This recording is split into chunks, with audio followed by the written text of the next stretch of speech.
Salam sehat, salam berinovasi dalam perubahan yang sangat dinamis. Bisnis itu berarti siapkan diri untuk memasuki era kompetisi. Dan kompetisi itu tentu adalah kompetisi rasional. Ya, bukan kompetisi yang sifatnya non rasional. Kompetisi itu adalah kompetisi ruang dan dinamika aksi reaksi ketika kita berada atau ikut bermain dalam kancah bisnis itu sendiri. Oleh karena itu, ini adalah sharing untuk memperkuat mindset dan pola pikir kita supaya perilaku kita juga itu akan lebih semakin efektif. Karena knowledge is power, pengetahuan adalah kekuatan, dan kadang kita upayakan berbisnis itu menambah terus pengetahuan. Jadi pengetahuan dan pengalaman itu melekat dalam karakter dan perilaku itu sendiri. Nah, sedulur, mengapa ada bisnis? Seseorang selalu ramai, selalu dikunjungi oleh pelanggan, dan terus hari ke hari, minggu ke minggu. Mengapa, sedulur? Mungkin ada sebagian kecil berpikir, oh, dia pakai penglaris, dia memakai ya mungkin yang lain, ya mungkin ya kayak pesugihan, atau mungkin ada faktor-faktor yang kita membuat curiga. Tapi abaikan itu, sedulur. Abaikan. Kita jangan berpikir negatif terhadap kesuksesan orang lain. Kita jangan a priori dengan kerja-kerja keras yang dilakukan oleh orang lain dari waktu ke waktu. Dan itu yang menentukan track recordnya dan juga itu postur suksesnya. Artinya apa? Kita harus membuat postur dan track sukses sendiri. Jadi kita harus berpikir sejajar meskipun mungkin kita di belakang, karena dia udah lebih cerdas. Ya, dengan metodenya, dengan strateginya. Kita di belakang, agak sedikit di belakang, ya lalu berarti harus kreatif dan inovatif. Jadi mengapa ada itu?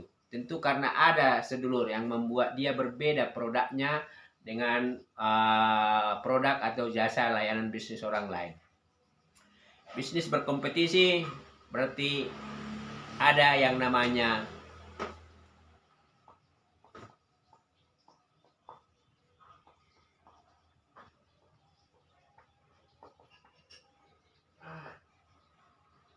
values proposition. Ya. Jadi ada nilai-nilai unggul dari produk atau jasa layanan kita yang kita ajukan, yang kita tawarkan, yang kita sajikan, yang kita branded kepada pelanggan kita. Produk atau jasa layanan kita ini yang membedakan kita dengan kompetitor. Bisa saja ruang lebih kecil, mungkin restoran, ya, atau kuliner, tapi di pertengahan sawah, lebih kecil, tapi parkiran luas, dan banyak orang datang.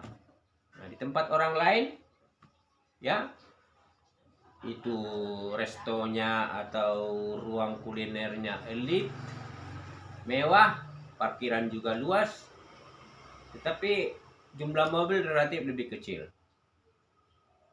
Berarti ada perbedaan nilai yang membuat akhirnya konsumen bisa merasa, oh, kita di sana saja makan siang bersama keluarga. Oh, kita di sana saja, ya, komunitas rapat atau dialog atau ya santai. Karena tadi pasti sebelum kita melakukan atau membuka usaha itu, mau kafe, mau kuliner, mau resto, mau apa, berarti segmentasi pasar kita sudah stratifikasi, kita sudah bedah. Ya, mana yang berpotensi pelanggan pasar itu kita bedah. Ya, di luar ada yang namanya captive market, yaitu pasar atau ceruk pasar. Nah, tetapi yang segmentasi itu kita sudah lakukan. Dan di dalam setiap level segmentasi pasar inilah kita mencari sistem nilai yang kita tawarkan, tetapi terintegrasi. Jadi bukan parsial, terintegrasi dia sehingga menjadi nilai yang utuh sebagai brand dari usaha kita. Ya, brand bisnis kita. Jadi nilai itu akhirnya melekat dalam brand itu. Nilai-nilai apa yang kita tawarkan? Bisa saja tadi, rasa nyaman dan aman. Parkiran terjaga, ada yang jaga. Jadi ketika mereka makan, relatif mereka tidak memikirkan mobilnya. Atau bisa saja tadi, anak-anak bisa bermain, bebas, terawasi. Atau bisa saja harga yang kompetitif, ya, dan juga rasa yang bagus, dan juga layanan, serta interaksi komunikasi ketika mereka baru masuk dari pintu gerbang, sampai kemudian turun dari parkiran, lalu kemudian mereka mulai masuk ke ruangan, lalu ada ya waitress, ada pelanggan atau penjamu atau apa penerima tamu yang akhirnya mengantar mereka ke titik-titik tempat meja atau duduk mereka, dan mereka merasa, oh, this is a good service, ini adalah layanan yang baik.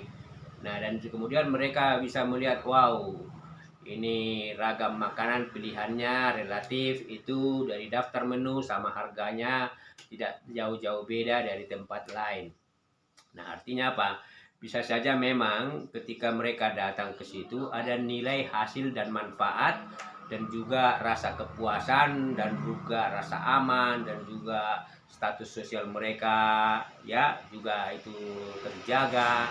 Ya, artinya mau masyarakat kelas atas, kelas menengah tetap dilayani, tidak membedakan klasifikasi, walaupun di awal waktu analisa bisnisnya itu segmentasi itu pasar. Tapi whoever they are, siapapun mereka, ketika berpotensi mendatangkan penjualan atau omset, kita wajib menerima tanpa ada perbedaan status sosial ekonomi. Dan saya pikir sistem nilai itulah yang kita tawarkan kepada pelanggan-pelanggan atau calon pelanggan kita, dari mulai tadi strategisitas tempat, kemudian kemudahan mereka mencapai lokasi itu, baik jalan kaki, naik motor maupun dengan mobil, atau mungkin juga itu dari segi waktu penyajian, cara penyajian, dan itu membuat mereka semakin akhirnya mengatakan, oh, di sana lebih baik. Lebih baik berarti ada nilai.